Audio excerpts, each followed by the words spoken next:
안녕하세요. 오늘은 프린트가 없어요. 진도가 너무 많이 밀려가지고. 자, 오늘 214페이지죠. 4번입니다. 계약금에 관한 설명으로 옳은 것을 찾는데, 1번은 X죠.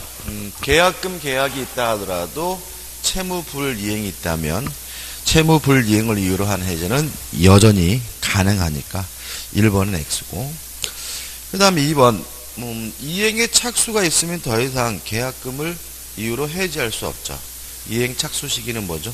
중도금 지급시죠. 따라서 2번 매도인이 이행에 전혀 착수하지 않았다면 매수인은 중도금을 지급한 후에도 계약금을 포기하고 계약을 해지할 수 있다. X입니다. 누가 이행을 착수했든지 일방이 이행 착수가 있으면 더 이상 계약금을 이유로 계약을 해지할 수 없죠. 3번 계약금에 의한 해제는 채무불이행이 아닙니다. 따라서 별도로 손해배상을 청구할 수는 없기 때문에 3번도 뭐죠? X고. 4번 두 가지 측면인데, 일단 우리가 계약금이 수수가 되면 원칙적으로 해약금적 기능을 하죠. 그 말은 뭐냐면 원칙이니까 특약으로 해약금적 기능을 뭐 할 수 있어요? 배제할 수 있다. 이렇게 되는 거고, 또 다른 측면에서는 계약법은 임대차를 제외한 나머지 모든 규정은 다 뭐예요? 임의규정이다. 다시 말하면 계약금에 관한 민법 규정도 뭐예요? 임의규정이니까 특약으로 뭐 할 수 있어요? 배제할 수 있기 때문에 4번도 뭐가 돼요? X가 되겠죠. 5번 매도인이 매수인에게 이행을 채구하고 대금 지급을 구하는 소송을 제기했어요. 이행 착수가 있나요? 돈 달라고 청구했지 아직 중도금이 뭐 된 바는 없죠. 지급된 바는 없죠. 따라서 아직 중도금 지급 전이고 이행의 착수가 아니기 때문에 해약금에 의한 해제는 가능하고요. 따라서 5번은 맞는 지문이고 5번이 답이죠. 예. 네.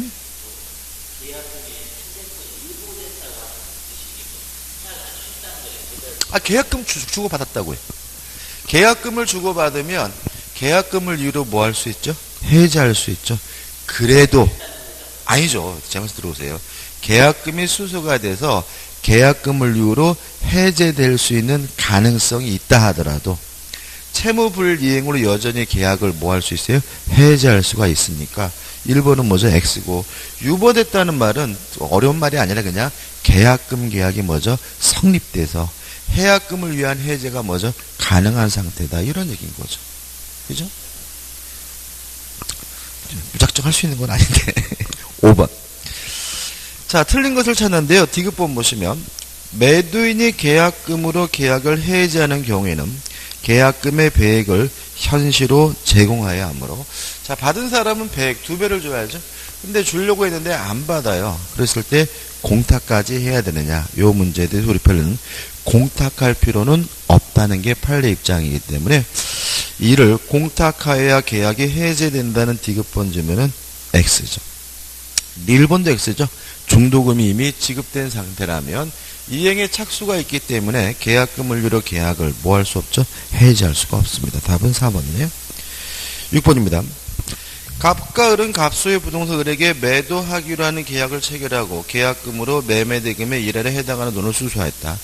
갑이 위약한 경우 계약금의 배액을 상환하고 을이 위약한 경우 계약금을 몰취한다는 문헌으로 약정하였다. 이 경우에 관한 설명으로 틀린 것은, 자, 일단 이 사례는 위약금에 관한 특약이 있죠. 그러면 이 계약금은 위약금적 기능도 수행해요. 근데 이 위약금이 손해배상 예정인지 위약벌인지를 정하지 않았죠. 그럼 뭐가 되는 거예요? 손해배상 예정입니다. 그러면 계약을 위반하면 계약금을 뺏겨요. 별도로 또다시 뭐 할 필요는 없어요? 손해배상을 해줄 필요는 없기 때문에 4번. 을이 위약한 경우에는 갑이 자신이 그로 인하여 실제로 입은 손해가 계약금 상당을 넘는 때에는 이를 입증하여 그 넘는 액을 별도로 청구할 수 있다는 지문은 X고, 이유는 위약금에 관한 특약을 하면 원칙적으로 뭐로 보죠? 손해배상 예정으로 추정하기 때문에 계약금을 뺏기면 그것만으로도 손해배상을 다한 것으로 간주가 되기 때문에 답은 4번이죠. 넘기셔가지고 7번입니다. 틀린 것을 찾는데요. 4번이 답입니다. 을이 해약금에 기한 해제권의 행사로 인해 발생한 손해입니다. 해약금에 의한 해제는 채무불이행이 아닙니다. 따라서 별도로 또 무엇을 청구할 수 없어요? 손해배상을 청구할 수 없기 때문에 답은 4번이에요. 근데 이 부분에서 굉장히 혼란스럽게 느껴질 수 있는 건 뭐냐면 증약금이다, 해약금이다, 위약금이다 이 세 가지를 종류로 이해하면 안 돼. 기능인 거죠. 역할인 거죠. 다시 말하면 계약금이 수수가 되면 원칙적으로 증약금적 기능과 해약금적 기능 두 가지 기능을 수행하고 앞에 문제처럼 위약금에 관한 특이하게 있으면 이제 그 계약금은 증약금, 해약금, 위약금 세 가지 기능을 함께 수행하는 거다라 생각하셔야 혼란스럽지 않습니다. 8번이죠. 갑은 을 소유 부동산 1억 원에 매수하기로 하는 계약을 체결한 다음날 계약금을 지급하기로 을과 약정하고 즉시 계약금 1,000만 원을 지급하였다. 뭐 일반적인 내용이고 틀린 걸 찾는데요. 5번 보시면 갑이 장금을 지급하기로 하기 위하여 은행에 융자를 신청했어요. 돈 줬나요? 아니죠. 그러니까 우리가 장금이든 중도금이든 뭐 10원이든 100원이든 실제 준 돈이 있어야 뭐예요? 이행의 착수죠.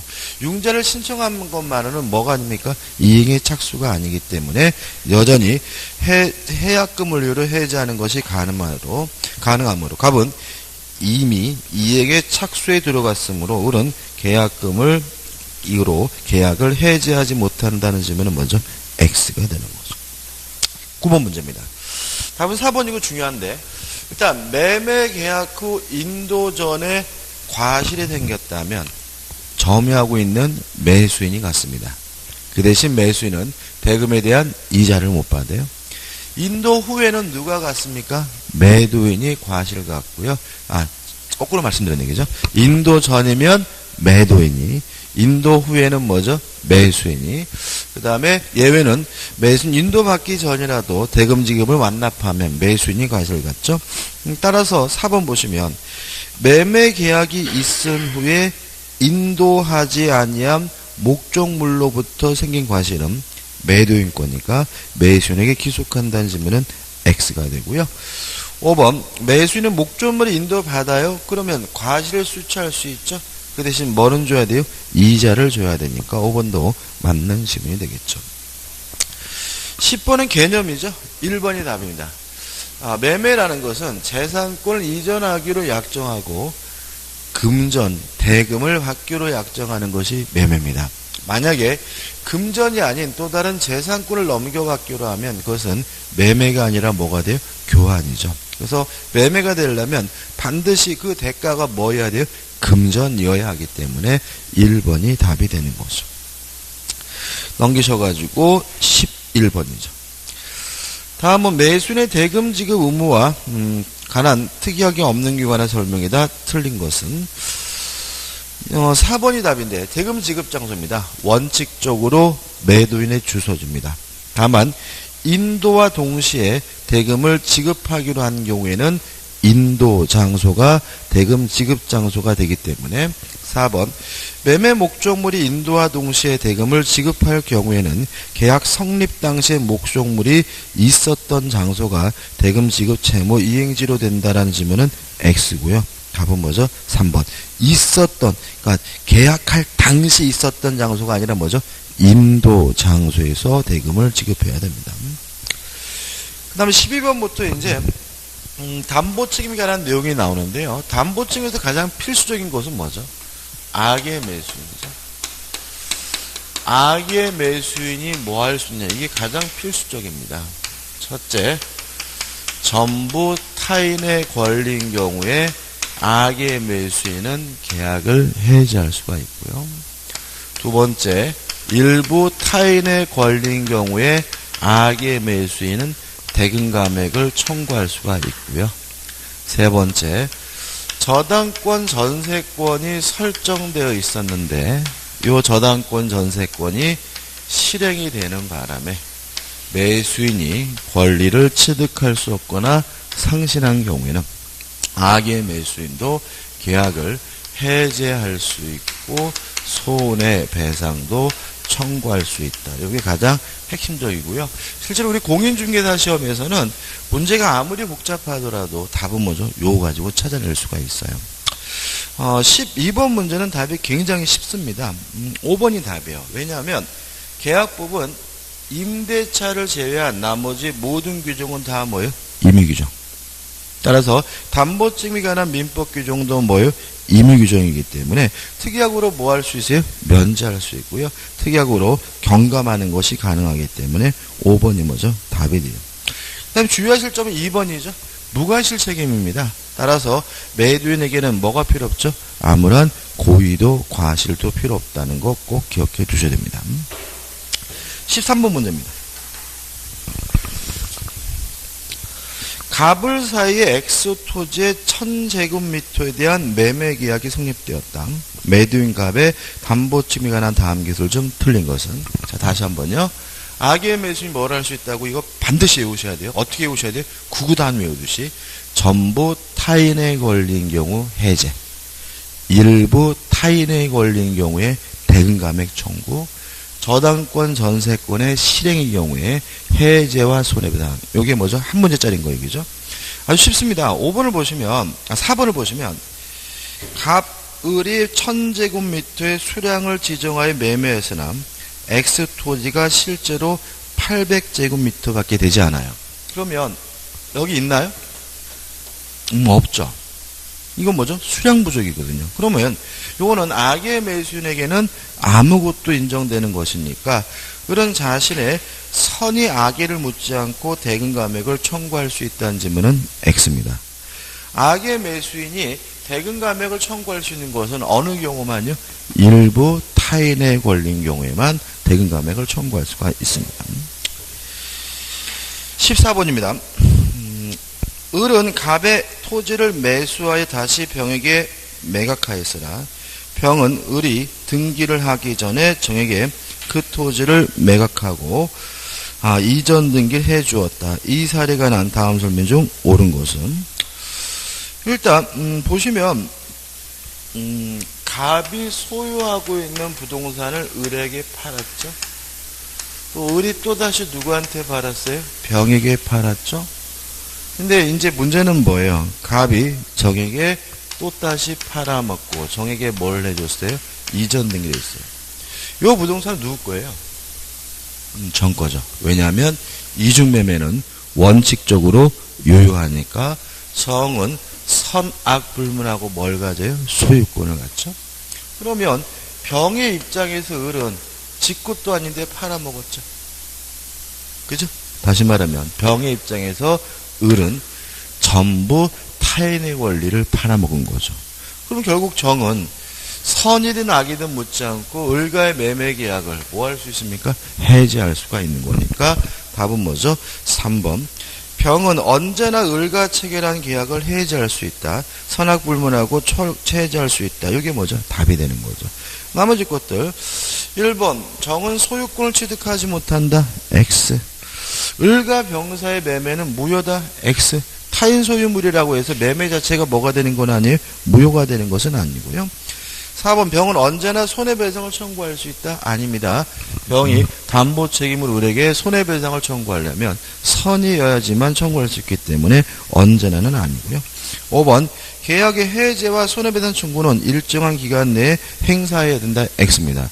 왜냐하면 전부 타인에 걸린 경우와 저당권 전세권의 실행의 경우에는 제척기간의 제한이 없어요. 이 두 가지 경우에는 아무런 제척기간의 제한이 없기 때문에 5번도 뭐죠? X가 되는 거죠. 15번입니다.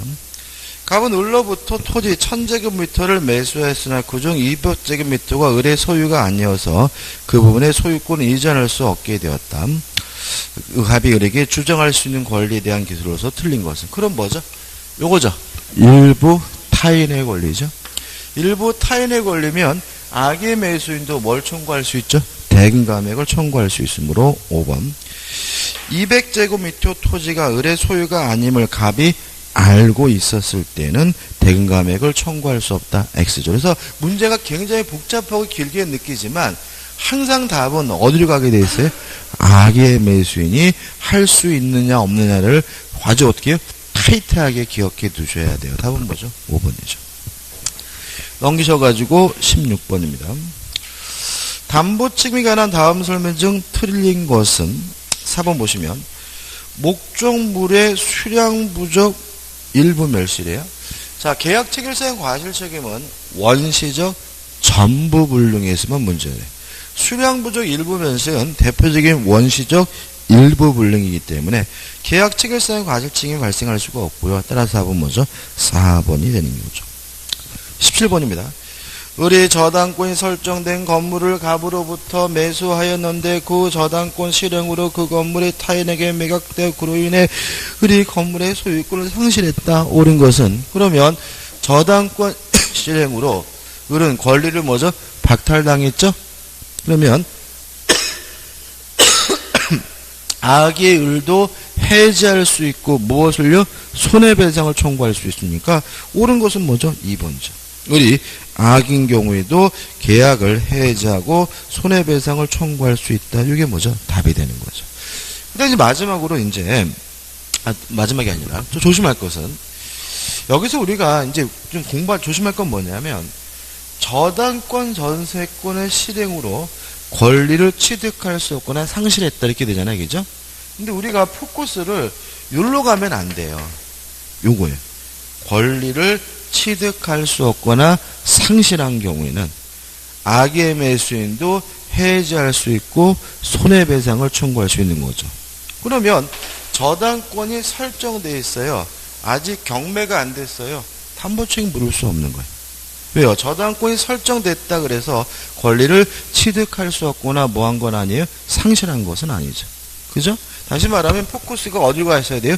저당권 전세권이 아니라 건물을 취득할 수 없거나 상실했다면 악의 매수인도 계약을 해지하고 손해배상을 청구할 수 있다. 여기에 포커스가 가 있어야 돼요. 그러면 또 보자고요.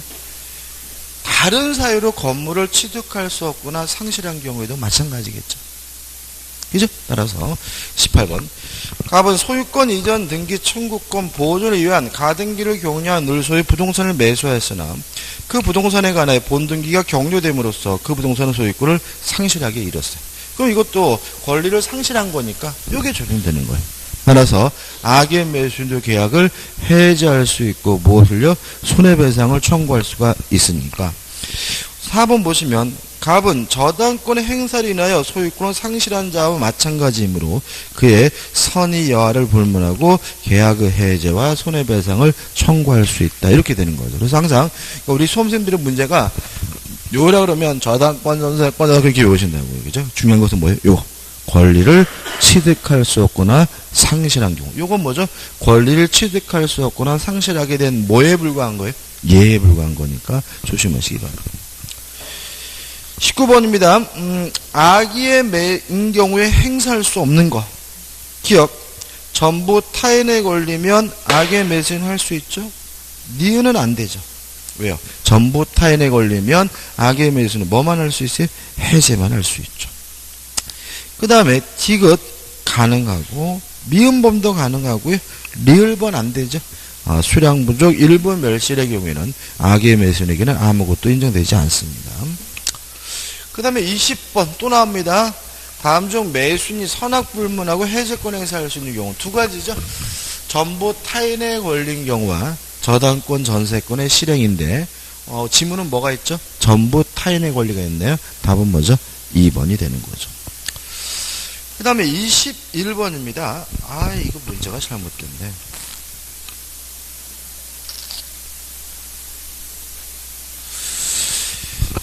이 4번을요, 문제를 좀 바꿔야 돼요.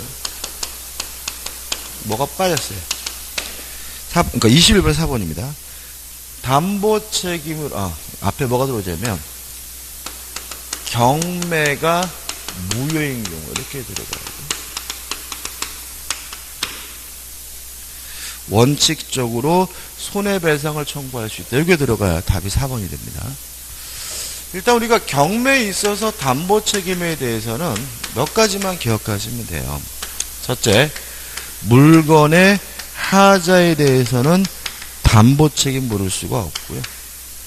권리의 하자에 대해서만 담보 책임 물을 수가 있다.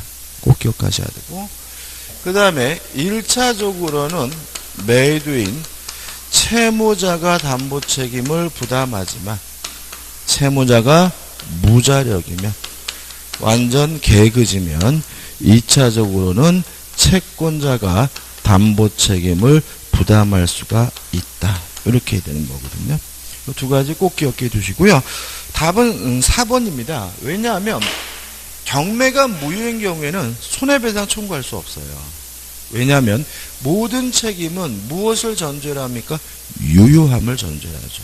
계속 마찬가지입니다. 매매가 무효인 경우에 담보 책임 물을 수 있다. X.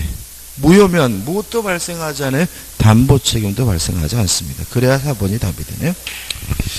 22번입니다. 갑이 일반 제곱미터 토지를 을에게 매도하는 계약을 체결하였다. 다음 중 옳은 것을 찾는데, 답부터 먼저 볼게요. 5번. 토지 위에 설정된 저당권의 실행으로 을은 그 토지의 소유권을 취득할 수 없게 됐다면 악인 을도 계약을 해지하고 무엇도요? 손해배상도 청구할 수 있으니까 답은 뭐죠? 5번인 거죠. 나머지 분들 다 X예요. 그죠? 그 다음에 23번입니다. 틀린 것을 찾는데요. 5번 보시면 경매 목적물에 중대한 하자가 있는 경우 게임 아웃. 틀렸어요. 이미. 왜요? 물건의 하자에 대해서는 담보 책임 물을 수가 없다. 그죠? 그죠? 제가 뭐라 그랬어요? 아파트 경락받고 나서 채무자한테 전화해가지고 뭐 방이 안 따시다는 등 뭐 왜 쌍팔령도 형광등이냐 이렇게 지랄거리면 뒤통수 맞고 뒤질 우려가 있다. 왜냐하면 경매는 채무자가 능동적으로 판 것이 아니라 재산을 뭐죠? 뺏긴 거니까요. 그래서 물건의 하자에 대해서 뭘 물을 수 없어요? 담보 책임 물을 수가 없으니까 다시 보시면 경매 목적물에 중대한 하자가 있으면 물건에 대한 하자는 물을 수 없어요. 더 이상 읽어볼 필요 없이 5번은 뭐가 돼요? X가 되는 거죠. 24번입니다.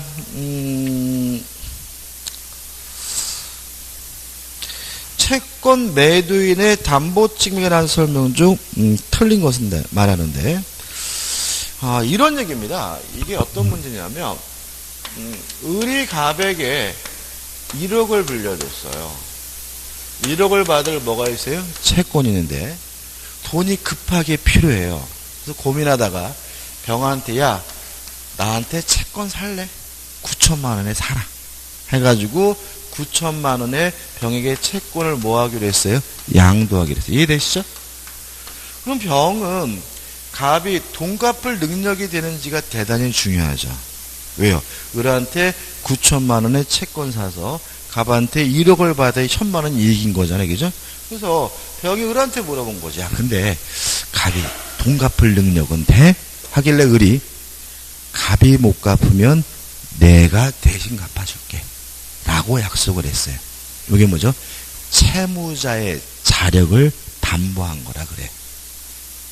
그러면 갑이 안 갚으면 내가 대신 갚아주겠다라고 특약을 해야 비로소 채무자의 자력을 담보하는 거기 때문에 2번 보시면 채권 매도인은 채무자의 자력에 대해서도 원칙적으로 담보 책임을 진다는 질문은 X예요. 원칙은 아니에요. 특약이 있어야, 자력을 담보한다는 특약이 있어야 비로소 뭐 하는 거죠? 자력을 담보하게 되는 거죠. 중요한 거 아닌데 적어드리면. 자, 그럼 생각해 보자고요. 자력을 담보하기로 을이 뭐죠? 특별히 약속을 했어요. 그러면 갑이 못 갚으면 을이 갚아줘야 되겠죠? 그럼 언제 자력을 담보한 것이냐 문제에 대해서 우리 민법은 원칙, 채권, 양도 시에 자력을 담보한 거예요. 병이 을한테 물어본 거죠. 야, 갑이 돈 갚을 능력은 돼? 야, 자식아, 갑 완전히 재벌 3세 자식아, 뭐 걱정하지 마. 그랬단 말이죠. 근데 다음날 거지가 됐어요. 쫄딱 망했어요. 왜? 아버지가 깜빵 가는 바람에. 쫄딱 망했더라도 을은 거짓말 한 거 없는 거예요. 왜요? 양도할 때는 갑의 진짜 돈을 갚을 능력이 뭐죠? 충분했으니까. 따라서 며칠 있다 갑이 망하더라도 을은 병한테 돈을 대신 갚아줄 필요는 없습니다. 왜냐하면 양도할 때 자력을 뭐죠? 담보한 거기 때문에. 근데 항상 그런 건 아니에요. 변제기가 도래하지 않은 경우죠. 자, 이런 문제입니다. 을이 갑에게 1억을 빌려주고 돈을 12월 31일 날 받기로 했어요. 그럼 병이 을한테 물어보는 뜻은 지금 당장 돈을 갚을 수 있느냐 물어본 게 아니라 12월 31일 날 갚을 능력이 되니 이걸 물어본 거죠. 따라서 이때는 변제기의 자력을 담보한 것으로 이해합니다. 그래서 원칙적으로 채권 양도 시의 자력을 담보하지만 변제기가 도래하지 않으면 변제기의 자력을 담보한다. 이렇게 좀 기억해 두시면 되고 나머지 문제 그런 내용이죠. 그 다음 넘겨보시면 25번입니다. 담보 책임에 대한 다음 설명은 틀린 것은 복잡한데 개념입니다. 자, 한번 생각해보죠. 땅을 샀는데요. 개똥이 땅이라고 샀어요.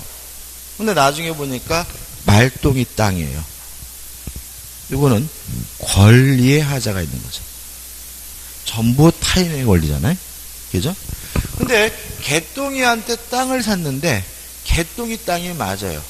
근데 문제는 제가 건축법 제한 때문에 그 땅에다가 건물을 지을 수가 없었어요. 권리의 하자예요? 물건의 하자예요? 물건의 하자죠. 땅에 문제가 있는 거죠. 개똥이한테 밭을 샀어요. 밭을 샀는데 뭐죠? 개똥이 꽤 맞아요. 근데 문제는 뭐냐면 농사를 지을 수가 없는 땅이었어요. 그럼 뭐의 하자가 있는 거예요? 땅의 하자가 있는 거지 권리자의 하자가 있는 거 아니잖아요. 그죠? 따라서 5번 보시면 건축을 목적으로 매매된 토지에 대하여 건축 허가를 받을 수 없어 건축이 불가능하게 된 경우 이러한 법률적 제한 내지 장애가 권리의 하자인지 물건의 하자인지 다툼 없어요. 이런 거 그죠? 권리의 하자라고 보는 것이 판례태도다. 권리의 하자가 아니라 뭐죠? 물건 토지의 하자인 것. 답은 뭐죠? 5번이죠. 26번입니다. 환매에 대해서는 거의 시험을 잘 안 냅니다. 안 내는데 작년에 나왔어요. 환매에서 가장 중요한 것은 뭐냐면 환매는 언제 하냐면 매도 담보를 설정할 때 한다는 점. 그 다음에 환매는 등기도 계약도 반드시 동시해야 된다는 점. 또 환매는 환매 기간에 제한이 있어요. 부동산의 경우에는 아무리 길어도 5년, 동산의 경우에는 아무리 길어도 3년, 5년, 3년을 초과할 수가 없고요. 유의하실 것은 이런 환매 기간은 연장조차도 금지되어 있다는 게 우리 민법의 태도예요. 연장이 뭐가 돼 있어요? 금지되어 있어요. 이게 뭐 핵심입니다. 문제 간단하게 볼 건데 중요한 건 아닙니다. 26번은 안 풀어볼 겁니다. 옳은 건데 5번이 옳은 거지만 의미 없고 중요한 것은 뭐죠? 3번이죠. 환매 기간은 부동산의 경우 5년을 넘지 못하나 다시 1회 안에 연장하는 것이 가능하다. X. 뭐가 안 되죠? 연장이 안 됩니다. 그 다음에 27번 틀린 것을 몇 개인가? 기억. 환매 기간에는 제한이 없다. 제한이 있죠? 부동산은 5년, 동산은 3년을 초과하지 못하고 니은번 환매권이든 재매매 예약에서 예약 완결권이든 재산권이기 때문에 둘 다 양도가 가능하고요. 따라서 기억 니은 두 개가 틀려죠. 나머지 분들 안 보셔도 돼요. 그 다음에 28번 틀린 것은 환매 기간을 정하지 않거나 정하지 않으면 뭐예요? 부동산은 5년, 동산은 3년짜리가 돼요. 또 5년 또는 3년보다 그 긴 기간이에요. 그러면 요 부동산은 5년, 동산은 3년으로 축소가 돼요. 초과하지 못하니까 부동산인데 8년 했어요. 그럼 몇 년짜리인 거예요? 5년짜리가 되는 거죠. 따라서 기간이 축소될 뿐이지 그 자체가 무효인 것은 아니기 때문에 환매 특약은 무효이다. X가 되고요. 답은 2번이 되는 거죠. 넘기셔가지고 29번입니다. 작년도 문제인데 아주 쉽게 나왔어요. 1번이 답이죠. 부동산에 대한 매매 등기와 동시에 환매권을 보류하를 등기하지 않았어요? 등기하지 않았으면 당연히 제3자에게 뭐 할 수 없어요? 대항할 수 없으니까 답은 뭐죠? 1번이 되겠죠. 30번입니다. 한번 풀어보시되 큰 의미 없습니다. 그 다음에 교환에 대해서 이제 우측에 문제가 세 문제가 나오는데 문제 푸는 요령이 있어요. 교환은 민법의 규정 자체가 없어요. 왜요? 매매에 관한 규정을 그대로 뭘 준용하죠. 따라서 교환에 관한 문제가 나올 때는 어떻게 하냐면 좀 까다롭게 느끼게 하려고 할 때. 왠지 우리는 매매하면 뭐죠? 쉬운 것 같고 교환하면 뭐죠? 까다롭게 느끼거든요. 그럼 우리는 어떻게 해요? 교환으로 나오더라도 매매로 바꿔서 그냥 이해하시면 돼요. 뭐 1번 같은 개념이니까 큰 의미는 없는데 뭐 2번, 3번에 좀 복잡하다 그러면 교환이라고 나와 있지만 머릿속에 뭐가 떠올라야 돼요? 매매가 떠오르고 문제를 푸시면 되는 거죠. 1번 문제 옳은 겁니다. 1번 교환의 목적물은 금전 이외의 재산권의 하나입니다. 왜냐하면 만약에 목적물이 금전이면 교환이 아니라 뭐가 돼요? 매매가 되니까요. 그 다음에 중요한 게 2번이죠. 2번 보시면 교환은 당사자 쌍방이 재산권을 상호 이전함으로써 성립하는 계약이다. X입니다. 교환 계약은 낙선 계약이에요. 요물 계약이 아니죠. 따라서 실제로 이전해야 성립하는 것이 아니라 이전하기로 뭐만 하면요? 약정만 하면 성립되는 거니까 조심하셔야 되겠죠. 2번 문제입니다. 갑은 아파트를 을소유 토지와 교환하기로 약정하였다. 차액 3천만 을에게 지급하기로 했다. 이 사례에 관한 설명으로 틀린 것은 1번 갑과 을 사이 약정이 있으면 바로 계약은 체결되었고 요거 뭐죠? 맞죠? 왜냐하면 요물계약이 아니라 뭐죠? 낙선계약이니까. 이러한 약정은 처분행위이다. X예요. 왜 그러냐면 이게 좀 그런데 마음에 안 드는데 기억나시나요? 우리가 법률행위를 채권행위와 뭐로 나뉘죠? 처분행위로 나뉘고요. 처분행위를 다시 뭐죠? 물권행위와 뭐죠? 준물권행위죠. 물론 이 교환계약은 대표적인 뭐예요? 채권행위죠. 그죠? 따라서 처분행위다. 물권행위가 아니기 때문에 1번은 뭐예요? X예요. 근데 이게 솔직히 우리를 왜 혼란시키냐면 우리가 다 그동안도 많이 했지만 뭐 매매하는 거, 뭐 저당권 설정하는 거, 교환하는 것은 뭐죠? 처분행위다. 또 이렇게 해왔잖아요. 그죠? 그렇기 때문에 좀 마음에 들지는 않아요. 그렇지만 정확히 말씀드리면 답은 뭐죠? 1번이 맞죠. 왜요? 교환이나 매매와 같은 계약은 대표적인 뭐예요? 채권행위고 물권행위, 처분행위가 아니기 때문에 답은 뭐죠? 1번이 됩니다. 의미 없는 문제네요. 그 다음에 넘겨보시면 3번이죠. 갑소유 X토지와 을소유 Y주택에 대한 교환계약에 따라 각각 소유권 이전 등기가 마쳐진 후 그 계약이 해제되었다. 계약 해제의 소급표로부터 보호되는 제3자에 해당하지 않는 자를 모두 고르면 실제로 교환이지만 뭐로 생각하시면 돼요? 매매로 생각하시면 되는 거고요. 일단 해제 전이면 선악불문하고 보호되고 해제 후면은 뭐죠? 선이면 보호되죠. 따라서 1번처럼 해제 전에 매수하고 이전 등기 받은 사 제3자고요. 니은번 해제 전에 가등기라는 사람 뭐예요? 제3자죠. 디귿번 조심하셔야 된다 그랬죠. 대항력 있는 임차인이 해제로부터 제3자인지 아닌지를 따질 때는 반드시 그 매수인이 등기를 했는지 안 했는지를 확인하라 그랬죠. 그러면 보자고요. 지금 디귿에서 임대 목적물은 뭐예요? Y주택이고 다시 무침으로 가면 을소유 Y주택에 대한 교환계약에 따라 각각 소유권 이전 등기가 마쳐진 후라고 나와 있죠. 그러면 등기를 마친 매수인과 임대차 계약을 했으니까 이 사람은 뭐예요? 제3자인 거죠. 그죠? 1번 이런 거예요. 자전거 샀어요. 보행기 산 사람은 제3자가 아니죠. 제가 산 건 뭐예요? 자전거. 옆에 있는 개똥이가 뭘 샀어요? 보행기를 샀어요. 제3자 아닙니다. 그죠? 그죠? 제가 뭘 샀어요? 고등어 샀어요? 옆에 있는 말똥이가 뭘 샀어요?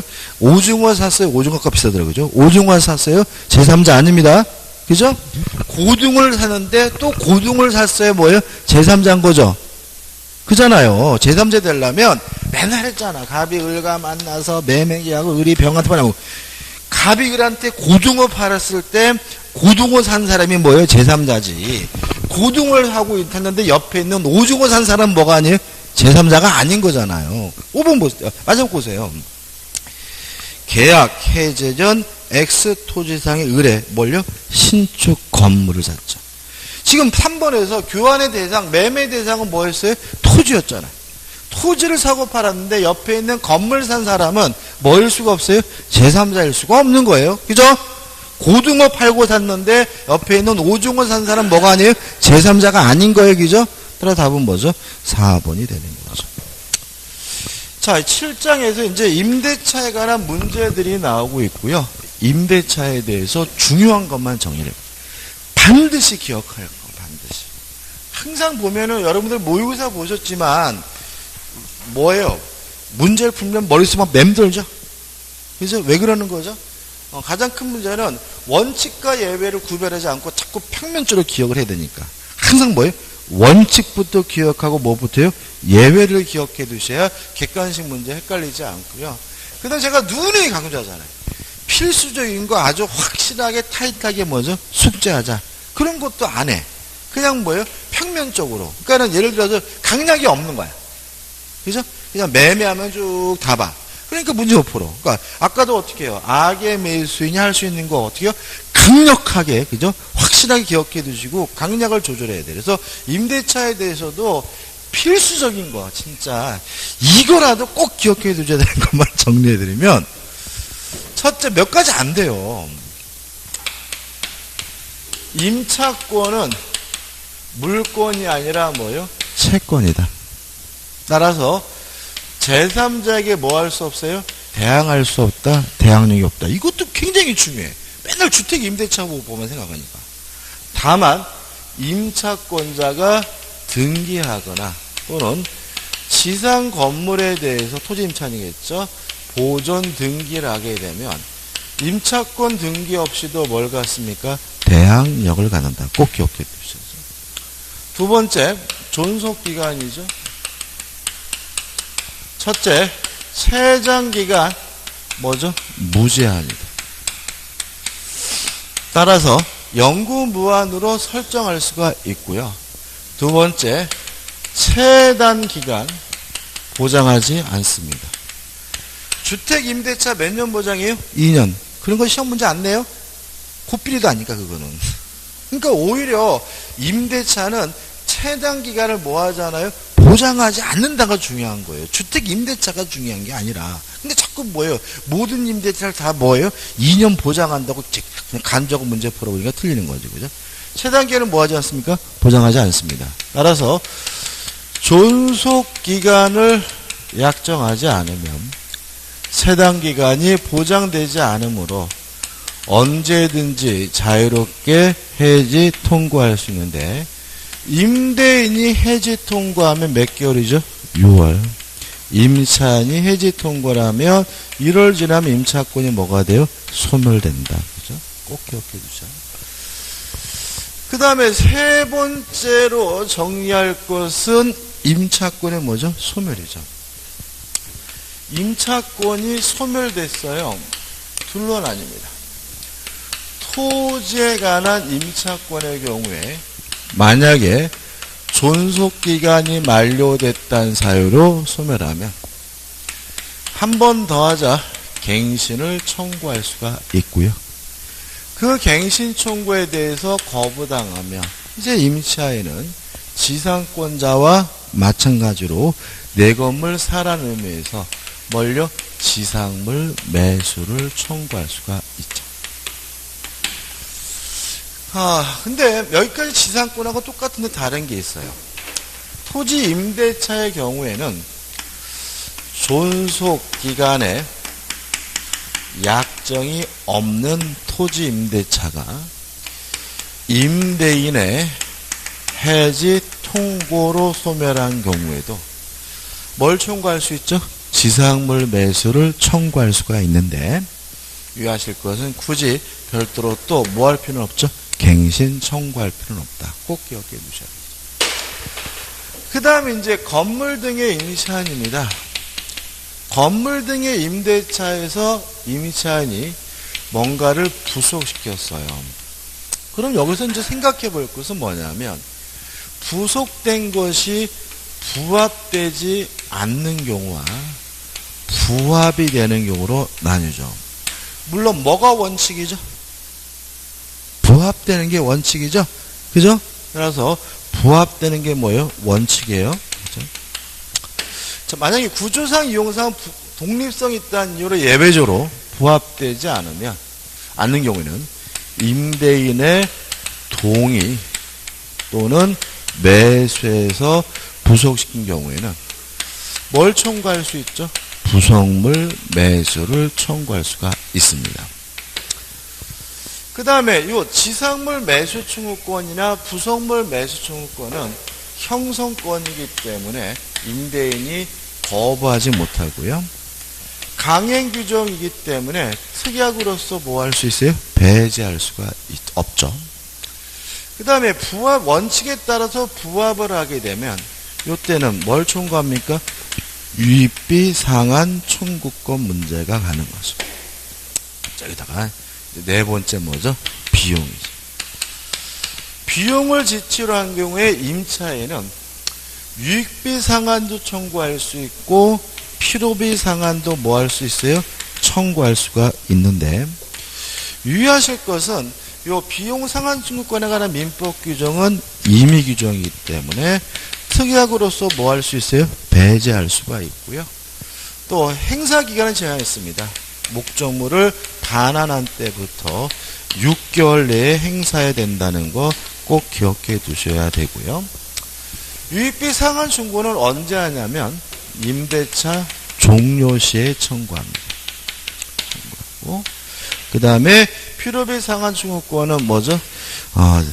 지출 시 바로바로 청구하게 된다는 거 주의하시기 바라고, 물론 필요비 유익비는 뭐에 관한 뭐로부터 발생한 거죠? 목적물로부터 발생한 채권이니까 뭘 행사할 수 있죠? 유치권을 행사할 수 있다는 것까지 기억하면 돼요. 이게 전부예요. 아주 많지 않죠? 그죠?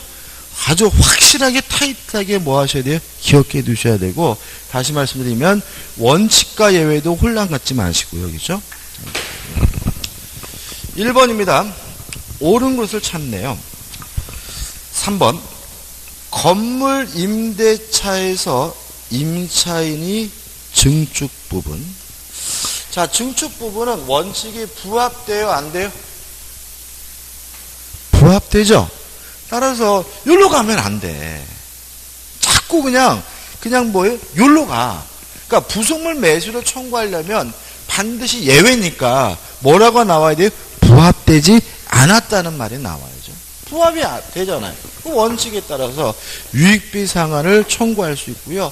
유익비에 관한 민법 규정은 뭐예요? 임의 규정이니까 특약으로 뭐 할 수 있어요? 배제할 수 있죠. 따라서 유익비 상한 청구권을 포기하는 약정은 특별한 사정이 없는 한 유효이다라는 질문은 뭐가 돼요? 맞는 질문이 되는 거죠. 그죠?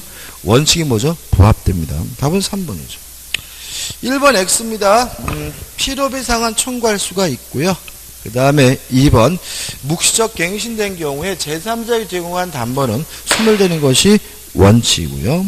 그 다음에 4번 불법으로 양도 전대했다는 이유로 임대인이 전차인 양수인에게 손해배상을 청구하려면 기존의 임대차 계약을 해지해야 할 수가 있고요. 5번 임대차는 최장기간에 제한이 없죠. 무제한입니다. 따라서 20년을 넘지 못한다는 규정도 뭐가 돼요? X가 되는 거죠. 2번 틀린 것을 찾는데요. 지상권 임차권이죠. 4번이죠. 양자 모두 묵시적 갱신이 인정된다. X죠. 지상권은 뭐가 없어요? 묵시적 갱신이 없어요.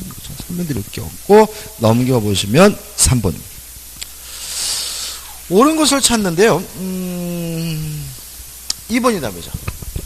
임차권은 뭐가 없습니까? 대항력이 없습니다.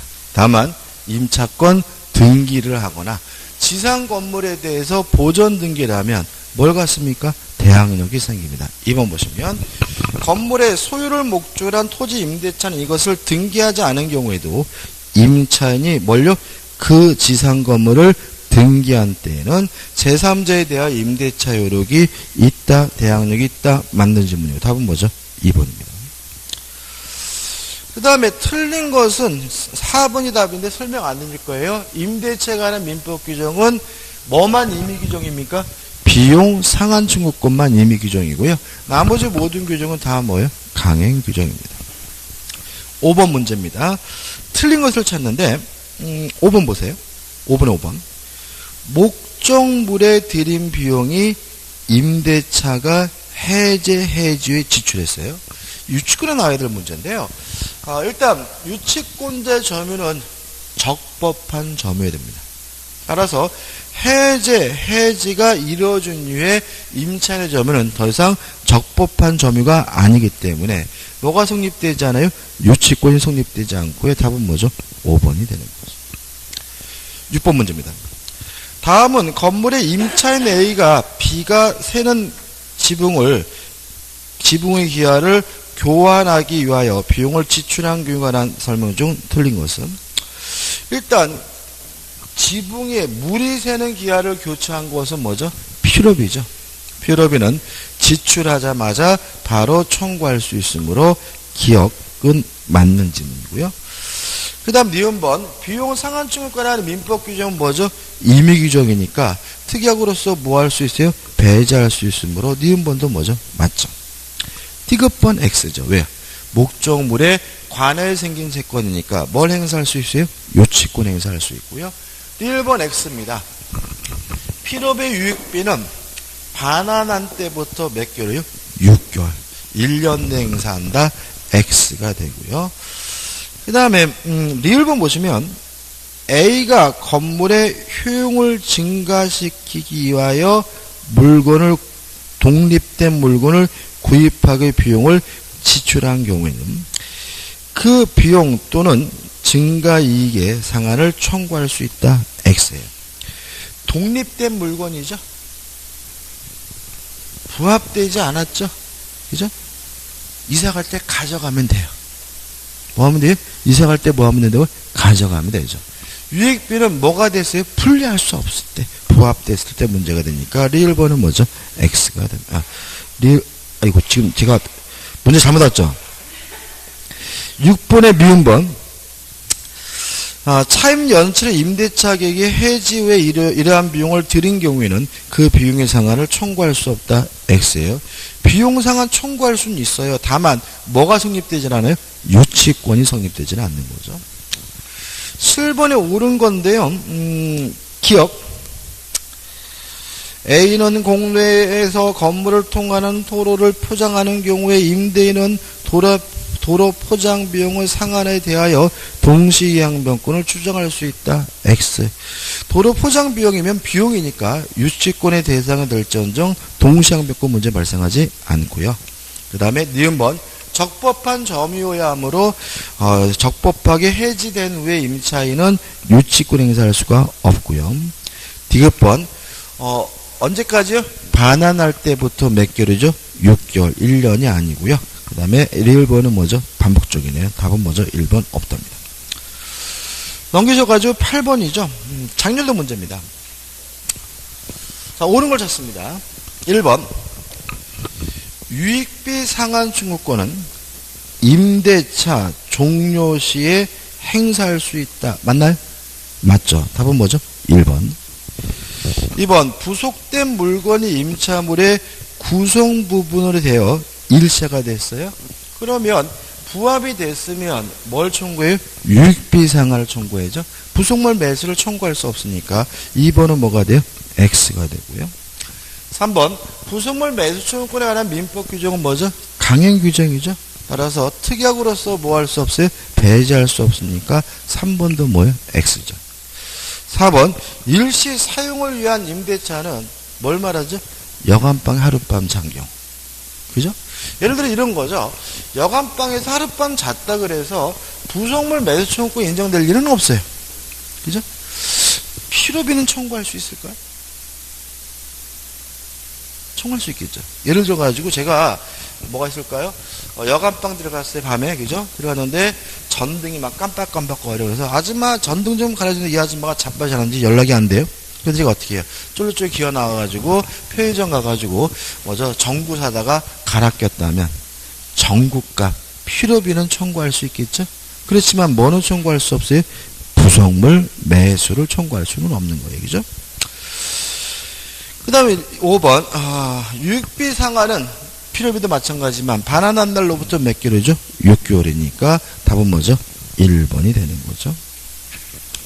좀 쉬었다가 9번부터 볼까요? 그죠?